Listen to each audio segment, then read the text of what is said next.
नमस्कार, मैं हूं ब्रिज द्विवेदी। एनर्जी मीटर में आप सभी का स्वागत है।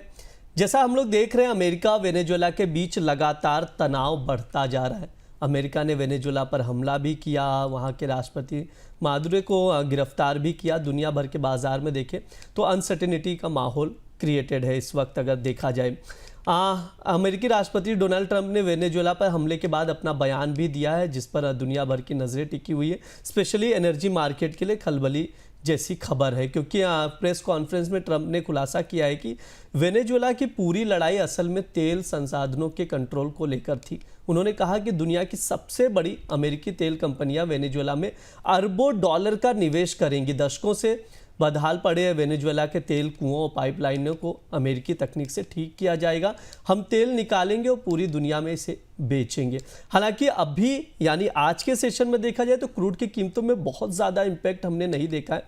WTI क्रूड $57 के करीब ट्रेड कर रहा है। ब्रेंड भी $60 के करीब नज़र आ रहा है। घरेलू बाजार में भी प्राइजेस स्थिर है। वहीं अगर नेचुरल गैस की बात की जाए तो नेचुरल गैस में लगातार हम लोग वीकनेस देख रहे हैं। 314 के करीब का भाव पहुंच गया। 5.5% की आज के सेशन में नेचुरल गैस में हम लोग गिरावट देख रहे हैं। ऐसे में कच्चे तेल और नेचुरल गैस में ट्रेडर्स की क्या रणनीति होनी चाहिए, कच्चा तेल खरीदें या बेचें, इस पर बातचीत करने के लिए हमारे साथ जुड़ रहे हैं पृथ्वी फिनमार्ट के डायरेक्टर और कमोडिटी एंड करेंसी के research head Manoj Jain ji. Manoj sir, बहुत बहुत स्वागत है आपका द बोनस में। नमस्कार ब्रिज जी। सर, जैसा कि शो के स्टार्टिंग में मैंने बताया, जिस तरह से ट्रंप ने प्रेस कॉन्फ्रेंस में कहा है कि वहाँ के जो कंपनियां हैं अमेरिका की, वो वहाँ पर बहुत ज़्यादा निवेश करती तेल कंपनियां, तो इसे आप कैसे देखते हैं इस बयान को? और ओवरऑल सर, तेल मार्केट पे बहुत ज़्यादा इम्पैक्ट हमने नहीं देखा है, इतनी अनसर्टेनिटी हुई फिर भी। देखिए, उसकी का मुख्य वजह यह है कि यहाँ पे जो global oil market already well supplied है और वहाँ पे अभी कोई सप्लाई शॉर्टेज जो है वो देखने को नहीं मिल रही है। जहां तक वेनेजुएला के ऑयल का सवाल है तो वहां से ग्लोबल मार्केट में सप्लाई ऑलरेडी काफी सीमित मात्रा में भी होती हुई नजर आ रही थी। अब यहाँ पे जो वेनेजुएला के जो ऑयल के रिजर्व्स है उसको देखते हुए यूएस की तरफ से जो बयान आ रहे हैं, और अगर वो वहां पे अपनी कंपनीज का रीच बढ़ाते हैं, नया इन्वेस्टमेंट करते हैं, रिफाइनरीज वापस से स्टार्ट करते हैं, जो ऑयल एक्सप्लोरेशन है उसके ऊपर अगर वहां ध्यान देते हैं, तो ये सारी कवायद में यहाँ पे लंबा समय जो है वो लगने वाला है। इमीडिएट वहां पे कोई एकदम से ऑयल जो है वो उसकी प्राप्ति नहीं हो जाएगी। तो इसीलिए मार्केट ने उसको इतना ज्यादा जो है हम कह सकते हैं कि कॉग्निजेंस नहीं दिया, क्योंकि ग्लोबल ऑयल मार्केट जो है ऑलरेडी वेल सप्लाइड है। अब अगर ऐसे में यहाँ पे यूएस वेनेजुएला के ऑयल के ऊपर कंट्रोल करता है और वहां से ग्लोबल ऑयल मार्केट में अगर ऑयल की सप्लाई बढ़ाता है, तो वो यहाँ पे ऑयल के लिए एक हम कह सकते हैं कि नेगेटिव जो है वो रह सकता है। लेकिन कितना एक्सप्लोरेशन वो करेंगे, कितना सप्लाई बढ़ाएंगे, वो अभी यहाँ पे देखने वाली बात है। तो काफी जल्दबाजी होगी। तो इसलिए हमारा मानना है कि कीमतें यहाँ पे एक सीमित दायरे में जो कंसोलिडेशन दिखा रही है, वो शॉर्ट टर्म में जो कंसोलिडेशन है वो कच्चे तेल में बना रह सकता है। सर, जिस तरह से इंडिकेशन दिया जा रहा है, ऐसा हो सकता है कि ओवर सप्लाई जैसी स्थिति और बन सकती है। ऑलरेडी ओवर सप्लाई है, लेकिन अगर पूरी दुनिया को सप्लाई करना शुरू कर देगा यूएस, तो और प्रेशर देखने को मिलेगा क्रूड ऑयल में।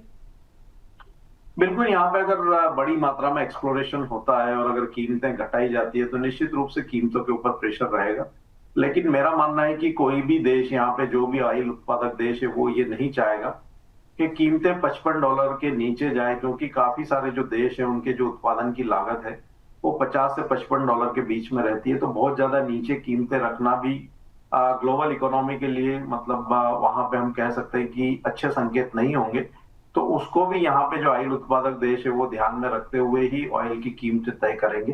तो ये अभी देखने वाली बात होगी कि कितना एक्सप्लोरेशन वहां से यूएस करेगा और कितना वहां पे ग्लोबल मार्केट में वो सप्लाई करता है। अभी निश्चित रूप से चर्चाएं हैं, लेकिन उसको इम्प्लीमेंटेशन होने में, एग्जीक्यूशन होने में समय लगता है।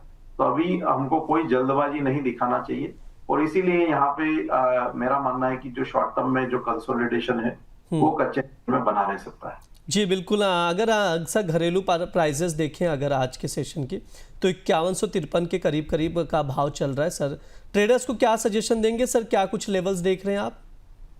मेरा मानना है कि 5050 का जो स्तर है वो भारतीय बाजारों में एक सपोर्ट रहेगा शॉर्ट टर्म में, और 5245। तो ये इस सप्ताह के लिए जो है 5050 से 5245 की जो रेंज है वो बनी रह सकती है। 5050 के नीचे अगर ब्रेकडाउन होगा तो फिर वहां पे कमजोरी बढ़ती हुई नजर आएगी। वहीं अगर 5245 के स्तर के ऊपर ब्रेकआउट होता है तो फिर से हम एक बार कीमतों को 5,400 तक भी जाते हुए देखेंगे। तो ये रेंज का ध्यान रखना चाहिए और रेंज के अकॉर्डिंग ही वहां पे कोई ट्रेड की रणनीति बनाई जा सकती है। जी बिल्कुल, ये राय है सर की क्रूड ऑयल को लेकर। सर नेचुरल गैस पर भी बातचीत कर लेते हैं। आज के सेशन में और प्राइजेस में गिरावट देखने को मिली है, 5% से ज़्यादा गिर चुका है, 314 पर आ चुका है। सर क्या लग रहा है यहाँ से 300 का लेवल भी टूट जाएगा डाउन साइड? देखिए यहाँ पे काफी प्रेशर है कीमतों में। जिस तरह से सीजनल डिमांड की जो संभावनाएं जताई जा रही थी, वैसी वहां पे वेदर कंडीशन बनती हुई नजर नहीं आई और उसी के चलते हम देख रहे हैं कि कीमतों में दबाव है। इंटरनेशनल मार्केट में $3.8 का जो एक सपोर्ट था वो मार्केट ने ब्रीच किया और भारतीय बाजारों में भी 344 के नीचे कीमतें फिसलती हुई नजर आई। लेकिन हम वहां पे लगभग 500 के स्तर से भी 315 के स्तर पे ट्रेड करते हुए देख रहे हैं। तो ऊपरी लेवल से यहाँ पे कीमतों में काफी बड़ी गिरावट जो है वो आ चुकी, लगभग 40% का ब्रेकडाउन हमने कीमतों में देखा है। तो अब यहाँ पे फ्रेश शॉर्ट करने से बचना चाहिए। हो सकता है कि यहाँ से और 3-4% की गिरावट कीमतों में देखने को मिले, लेकिन कीमतें कहीं ना कहीं 300 से 322 के रेंज में यहाँ पे कंसोलिडेशन दिखा सकती है। तो फ्रेश शॉर्ट ना करें। ऊपर में यहाँ पे कीमतों में अगर 334 के ऊपर अगर ब्रेकआउट आता है तो फिर वहां पे ट्रेंड जो है वो थोड़ा मजबूत होता हुआ नजर आएगा। तो हमारा मानना है कि जो रेंज है वो 300 से 334 की यहाँ पे नेचुरल गैस में रह सकती है, लेकिन वर्तमान स्तर पे अब यहाँ पे शॉर्ट सेल से बचना चाहिए। जी बिल्कुल, शॉर्ट सेल से बचना चाहिए। जो लेवल्स बताए जा रहे हैं, जो रेंज बताया जा रहा है, उस पर आप लोग भी नज़र बनाकर चल सकते हैं। सर समय हो चुका है, डिस्क्लेमर दे दीजिए।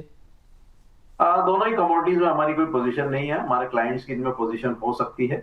वॉलेटिलिटी काफी है, इसलिए यहाँ पे स्टॉप लॉस के साथ ही ट्रेड करने की सलाह है। जी सर, बिल्कुल, बहुत बहुत शुक्रिया सर आज की चर्चा में जुड़ने के लिए। ये हमारा एनर्जी मीटर शो है। इस दौरान क्रूड ऑयल, नेचुरल गैस, जो एनर्जी कमोडिटीज़ है, उस पर बातचीत की जाती है, फंडामेंटल्स बताए जाते हैं, ट्रेडिंग कॉल्स दिए जाते हैं, जिन पर आप लोग नज़र बनाकर चल सकते हैं। अगर आप लोगों के कोई भी सवाल हो तो कमेंट बॉक्स में पूछ सकते हैं। जो हमारे अलग अलग कमोडिटीज़ के शोज़ होते हैं, उस शोज़ के दौरान आप लोगों के सवालों के जवाब एक्सपर्ट से लेने की कोशिश की जाएगी। साथ ही आप लोगों को बता दें, द बोनस वेबिनार का आयोजन करने जा रहा है, जिसमें आप लोग हिस्सा ले सकते हैं। शेयर बाजार में मल्टीबैगर शेयर कैसे खोजें, शेयर को खोजने की तकनीक क्या है, किस तकनीक से एक्सपर्ट बेहतर रिटर्न वाले शेयर खोजते हैं, आप भी वो तकनीक जान सकते हैं। आप भी मल्टीबैगर शेयर चुनने के एक्सपर्ट बन सकते हैं। इसके लिए आपको कुछ नहीं करना है, शनिवार के दिन द बोनस के स्पेशल वेबिनार में जुड़ना है। मार्केट एक्सपर्ट रचित खंडेलवाल आपको मल्टीबैगर शेयर चुनने की तकनीक समझाएंगे। इस वेबिनार में जुड़ने के लिए आपको स्क्रीन पर दिए गए QR कोड को स्कैन करना है। तो देर मत करिए, 10 जनवरी शनिवार को जुड़िए, इस वेबिनार में हिस्सा लीजिए। साथ ही आप लोगों को बता दें, द बोनस की टीम लगातार प्रीमियम और एक्सक्लूसिव कंटेंट आप लोगों के लिए लेकर आ रहे हैं, स्पेशली प्राइम मेंबर्स के लिए।